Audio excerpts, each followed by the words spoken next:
Muito bem, meus irmãos, voltamos então à segunda parte da nossa aula de Eclesiastes. Já foi apresentado, portanto, a introdução, a autoria, a data e o contexto do livro. Agora, então, vamos concluir com uma visão panorâmica do livro e depois, então, partimos para a conclusão. Continuando, então, a nossa aula, aliás, visão panorâmica, né? Primeira, a tese de que tudo é vaidade. Capítulo 1, versículo 1 ao 11. Vamos fazer juntos essa leitura. Palavra do pregador, filho de Davi, rei de Jerusalém. Vaidade de vaidade, diz o pregador. Vaidade de vaidades, tudo é vaidade. Que proveito tem um homem de todo o seu trabalho com que se afadiga debaixo do sol? Geração vai, geração vem, mas a terra permanece para sempre. Levanta-se o sol e põe-se o sol, e volta ao seu lugar, onde nasce de novo. O vento vai para o sul e faz o seu giro para o norte. Volve-se e revolve-se na sua carreira, e retorna aos seus circuitos. Todos os rios correm para o mar, e o mar não se enche. Ao lugar para onde correm os rios, para lá tornam eles a correr. Todas as coisas são canseiras tais, que ninguém as pode exprimir. Os olhos não se fartam de ver, nem se enchem os ouvidos de ouvir. O que foi é, e o que há de ser, e o que se fez, isso se tornará a fazer. Nada há, pois, novo debaixo do sol.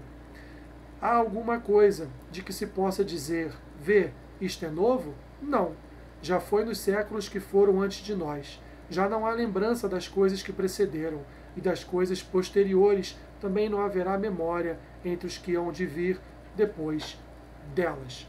Então aqui é a tese que Salomão nos apresenta de que tudo nesta vida é a vaidade. Ele apresenta a natureza e ele faz uma pergunta aqui no versículo 10. Vê, isto é novo? Tem algo de novo? Nada de novo, meus irmãos. Nada, absolutamente nada de novo debaixo do sol. Depois de um único versículo introdutório, o pregador declara seu tema: vaidade de vaidades, tudo é vaidade. A vida debaixo do sol parece ser fútil e repleta de perplexidade. Os versículos 3 a 11 ilustram este tema nos ciclos intermináveis e aparentemente sem sentido encontrados na natureza e na história. De fato, ele nos apresenta todo um ciclo, né? Ele vai dizer aqui que todos os rios correm para o mar e o mar não se enche. Ele vai dizer que o vento vai para o sul e faz o seu giro para o norte, volve-se e revolve-se na sua carreira e retorna aos seus circuitos. Ou seja, os ventos, os rios, os mares, o sol, a lua, as estrelas que estão no céu, estão sempre nos mesmos lugares e fazem sempre as mesmas coisas. Nada muda. Então, a tese que ele nos apresenta tudo o que fazemos na Terra é vaidade, porque nada muda. Podemos fazer qualquer coisa, que nada vai mudar o andamento da natureza e também da história da humanidade. Percebam, meus irmãos, como a história da humanidade se repete, né? Como eventos políticos se repetem, como eventos sociológicos se repetem, como eventos filosóficos se repetem, a história, como eventos culturais se repetem, a história está sempre nos apresentando os ciclos debaixo de uma nova roupagem, mas se você tirar aquela roupa nova ali, você vai ver que sempre aconteceu. Que de fato não há nada de novo. Esse movimento que está com essa nova roupagem, ele já foi realizado lá no século XVIII, no século XVII, porque não tem nada de novo debaixo do sol. Segundo, a prova de que tudo é vaidade. Então agora, do capítulo 1, versículo 12, até o capítulo 6, versículo 12, ele vai nos apresentar provas, meus irmãos, de que tudo é vaidade. Ele vai falar da vaidade das possessões, ele vai falar da vaidade da sabedoria. Infelizmente não dá para a gente fazer toda a leitura aqui desses textos. Ele vai falar da vaidade do trabalho, ele vai falar que nós temos tempo para todas as coisas, mas o homem não conhece o seu tempo determinado, ou seja, o homem é limitado até no conhecimento do seu tempo. Ele vai falar sobre a morte do homem e de animais, que há uma aparência nesta morte, e O Salmo 49, que é o Salmo dos filhos de Corá, também vai dizer a mesma coisa, que os ímpios morrem como os animais, são enterrados, permanecem na sepultura e ali apodrecem. Então, assim, ele vai nos apresentar no capítulo 4 as tribulações da vida, a loucura de votos precipitados no capítulo 5, a vaidade das riquezas. Então, meus irmãos, de fato, ele vai apresentar uma prova, aliás, não, várias provas irrefutáveis de que tudo que nós fazemos nessa vida não passa de vaidade. Então, o pregador, olhando aqui para o slide, o pregador descreve sua múltipla busca pelo sentido e satisfação quando explora seus vastos recursos pessoais. Começa com a sabedoria, mas descobre que aquele que cresce em conhecimento cresce em sofrimento. Devido à sua intensa percepção da realidade, ele experimenta que o reverso da ignorância é a felicidade. O que ele quer dizer, meus irmãos? Que assim, quanto mais você estuda, mais você se torna sabedor da sua ignorância. Isso é terrível, porque quanto mais você estuda, mais você precisa estudar. Aquele que estuda, estuda, estuda, e no fim acha que sabe muito, ele não passa de um tolo, não passa de um ignorante. Porque quem estuda e entende de fato as questões, as variáveis do conhecimento, vai chegar à conclusão de que quanto mais nós estudamos, menos nós sabemos, porque quanto mais estudamos, meus irmãos, apesar de todo o conhecimento adquirido, apesar de toda a sabedoria absorvida pela questão do estudo, pela questão do muito conhecimento, mas nós chegamos à conclusão, quando nós conhecemos muito, que nós somos pessoas limitadas e não vamos conhecer tudo nunca. Podemos conhecer muitas coisas, mas não vamos conhecer tudo nunca. Isso mostra a debilidade do ser humano. O próprio Salomão, o homem mais sábio que existiu na Terra depois de Jesus Cristo, ele mesmo diz para nós, ele está falando dele, meus irmãos, ele não está falando só de nós, ele está falando dele, está refletindo para nós o pensamento dele, que ele, de forma experimental, ele viu na sua própria vida, estudou, um homem sábio demais, mas que no fim de tudo ele olha e pensa, nossa, todo o conhecimento só me trouxe sofrimento, porque todo esse conhecimento, primeiro, me mostrou muitas coisas ruins, que me trazem sofrimento, e segundo, mostram para mim que eu preciso cada dia de mais conhecimento, e estudar, se dedicar, aprender, causa dor, meus irmãos, causa sofrimento. Não estou aqui querendo dizer para você, a partir de hoje, não estudar mais, não saber de mais nada, não é isso que eu estou falando. Estou apenas dizendo para que você não deixe o seu conhecimento tomar conta do seu coração de tal forma que se transforme no seu ídolo. Lembre-se, Salomão está dizendo para nós que o foco é em Deus, que o nosso olhar, em primeiro lugar, deve ser dirigido a Deus e depois em todas as outras coisas da nossa vida, porque tudo fora de Deus é vaidade e correr atrás do vento. Ele continua então, na nossa visão panorâmica, o pregador se move da sabedoria para o riso, o hedonismo e o vinho. E então se volve para as obras, as mulheres e a riqueza. É o que é o hedonismo, meus irmãos? É um culto à materialidade, um culto a tudo que não presta, tudo que o nosso coração quer é um hedonismo, né? Então, o pregador ele vai se mover do muito conhecimento, da muita sabedoria para a alegria de um coração hedonita que está apenas correndo atrás do vinho, de muitas obras, de muitas mulheres, de riquezas, de reconhecimento. Ai, quero que digam o quanto eu sou sábio, quero que digam o quanto eu tenho realizado de obras. Ou seja, é isso que ele está querendo dizer. Porém, tudo isso conduz à vaidade. Ele compreende que a sabedoria é muito maior que a estultícia, porém ambas parecem conduzir à futilidade diante da brevidade da vida e da universalidade da morte. Ele conclui reconhecendo que o contentamento, e está separado aí, né? O contentamento e a alegria são encontrados unicamente em Deus. Os nossos livros, meus irmãos, não vão nos trazer contentamento. Ok? Os desejos do nosso coração não vão nos trazer contentamento. Só Deus. Só Deus pode trazer alegria para o nosso coração. O pregador, então, considera a ordem imutável dos eventos e das leis fixas de Deus. O tempo é breve e não há eternidade sobre a terra. Nós não conseguimos, meus irmãos, parar o tempo. O tempo, como dizia o profeta Cazuza, o poeta, aliás, Cazuza, o tempo não para. Né? Então, assim, o tempo é breve e não há eternidade sobre a terra. A futilidade da morte parece cancelar a diferença entre a justiça e a perversidade. Os capítulos 4 e 5 exploram a futilidade nas relações sociais, opressão, rivalidade, cobiça, poder, e nas relações religiosas, formalismo, orações vazias e votos. Além disso, as oferendas do mundo produzem desapontamento, não satisfação. O sentido último só pode ser encontrado em Deus. Resumindo toda essa miscelânea de problemáticas que ele traz para nós, né, meus irmãos, é que tudo que nós fazemos nessa vida não passam de vaidades. E muitas vezes isso traz a nós transtornos nas nossas relações sociais e trazem para nós transtornos também nas nossas relações religiosas, tá bom? É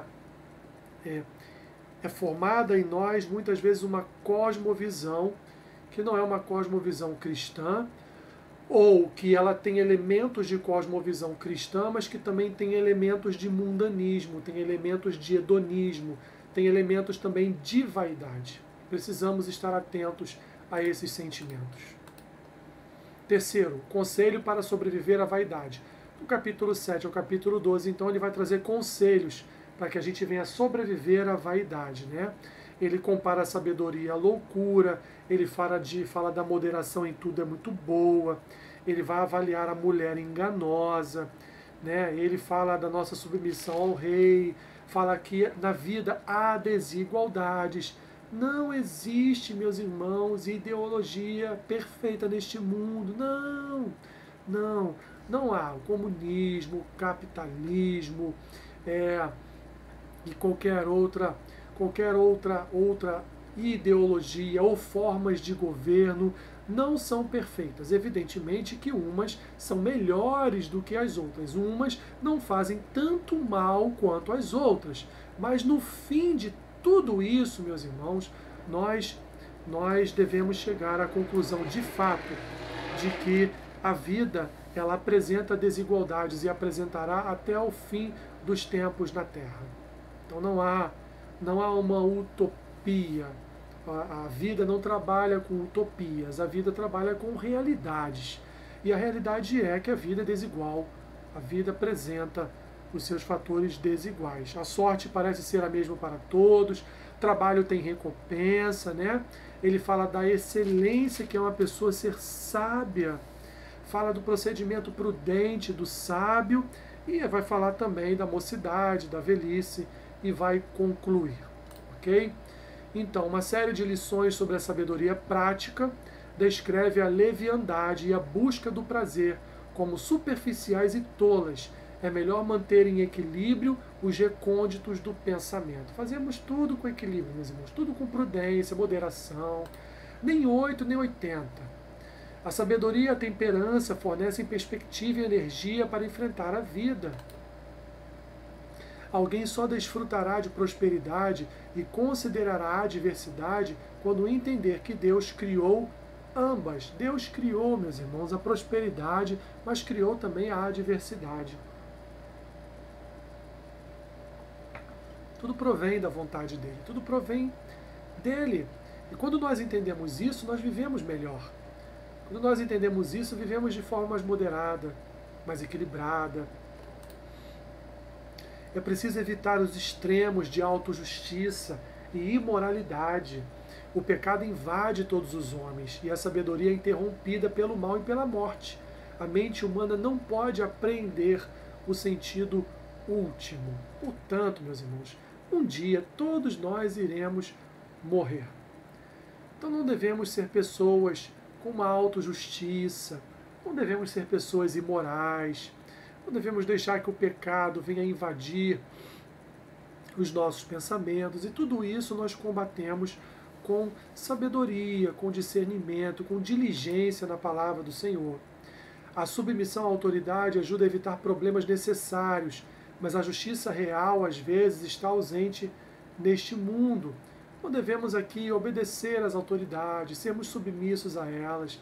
Olha tudo que está acontecendo à nossa volta. O que vamos fazer, meus irmãos? Vamos para a rua lutar contra policiais, vamos para a rua desrespeitar ordens, vamos abrir o nosso comércio em detrimento à saúde de todos. Enfim, meus irmãos, infelizmente é assim que funciona e devemos respeitar as autoridades que nem sempre são justas, que, aliás, na maioria das vezes são injustas, praticam injustiças, praticam iniquidades, mas aí entreguemos elas nas mãos de Deus, porque Deus é que colocou e Deus é que tira, Deus é que remove, Deus é que transforma. As incertezas da vida e a certeza da sepultura revelam que os propósitos e os caminhos divinos não podem ser compreendidos. Portanto, é preciso aproveitar as oportunidades enquanto elas durarem, porque a fortuna pode mudar repentinamente. Então vivemos uma vida de incertezas, meus irmãos. A única certeza que temos é que um dia iremos para a sepultura, é que iremos morrer, e você deve ter também a certeza da sua salvação, evidentemente. A sabedoria, o mais poderoso recurso humano, é contrastada com a conversa sem sentido e o esforço dos tolos. Diante da imprevisibilidade das circunstâncias, a sabedoria é o melhor curso a seguir a fim de minimizar a tristeza e o infortúnio. A sabedoria envolve disciplina e diligência. Devemos, portanto, todos buscarmos a sabedoria. Aonde eu encontro a sabedoria? Você tem em suas mãos a palavra da sabedoria. A palavra de Deus. Ela é cheia de sabedoria, é rica em sabedoria, e ela nos instrui a andarmos em sabedoria. Procure, então, a palavra do Senhor. O pregador apresenta exortações sobre como viver bem a vida. A juventude é demasiadamente breve e preciosa para ser dissipada em tolice ou pecado. Cada um deve viver bem na plenitude de cada dia, diante de Deus, e reconhecê-lo como primeiro na sua vida. Esta sessão termina com uma inusitada alegoria da velhice. Vamos ver lá então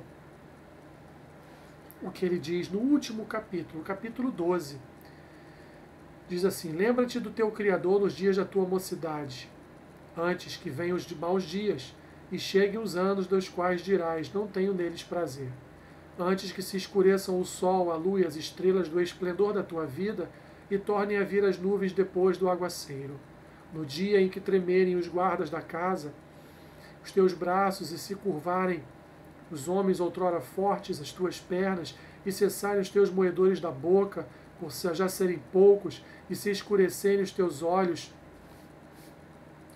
nas janelas, e os teus lábios com as portas da rua se fecharem, no dia em que não puderes falar em alta voz, te levantares a voz das aves, e todas as harmonias, filhas da música, te diminuírem, como também quando temeres o que é alto, e te espantares no caminho, e te embranqueceres, como floresce a amendoeira, e o gafanhoto te for por peso, e te perecer o apetite, porque vais à casa eterna, e os pranteadores andem rodeando pela praça, antes que se rompa o fio da prata, e se despedace o copo de ouro, e se quebre o cântaro junto à fonte, e se desfaça a roda junto ao poço, e o pó volte à terra, como era, e o espírito volte a Deus, que o deu, tudo de vaidade, vaidade de vaidade, diz o pregador, tudo é vaidade. Olha o que ele fala, meus irmãos, que coisa, né? No dia que tremerem os guardas da casa, os teus braços, e se curvarem os homens outrora fortes, as tuas pernas, ou seja, seus braços são a sua casa, suas pernas são os homens fortes que te sustentam, e cessarem os teus moedores da boca, ou seja, que já serão poucos, meu Deus, no dia que caírem os dentes da nossa boca, Ai, se escurecerem os teus olhos nas janelas, meus irmãos, o dia que perdemos os nossos dentes, que os nossos lábios se fecharem, o dia que não pudermos mais ter vigor na nossa voz, meus irmãos, a vida passa rápido. A vida é como um estalar de dedos, é como um piscar de olhos. A vida, meus irmãos, passa muito rápido para a gente perder tanto tempo com bobagens, com besteiras, com distrações infantis. Ah, meus irmãos, Deus está à nossa espera, à espera do encontro eterno conosco. Portanto, guarde a tua vida, guarde o teu coração de correr atrás do vento, e de se vestir de vaidade, de fomentar a vaidade no seu peito. O pregador conclui que o bom viver só é obtido mediante o reverenciar a Deus. Os que fracassam em levar a sério a Deus e sua vontade são por isso condenados a viver de modo insensato e fútil. A vida não esperará que se solucionem todos os seus problemas. Não obstante, o real sentido só pode ser encontrado deixando de olhar demais debaixo do sol, mas olhando para além do sol, para o único pastor. Capítulo 12, versículo 11 diz assim: as palavras dos sábios são como aguilhões e como pregos bem fixados as sentenças coligidas, dadas pelo único pastor. Meus irmãos, nós temos um pastor sobre a nossa vida. Atente à voz do pastor, siga a voz desse pastor, sirva a esse pastor, entenda esse pastor. Deus é nosso pastor. Deus é nosso pastor. Concluindo, devemos viver o mundo como ele realmente é, em vez de viver em um mundo de falsas esperanças. Devemos viver a realidade do mundo, meus irmãos. O mundo é o que é. E ele não vai mudar por nossa causa. Nós é que devemos mudar e não fazer parte deste mundo. Abandonar as ilusões da vaidade, encarar a morte e a vida com honestidade e aceitar com temor e tremor a sua dependência de Deus.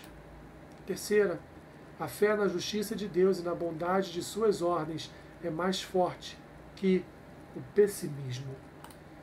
E por último, a vida é o dom precioso de Deus. A vida é o dom precioso de Deus. Esse é o livro de Eclesiastes. Que você seja abençoado, seja edificado, que você seja convencido das realidades desta vida. A vida é difícil. A vida é complicada.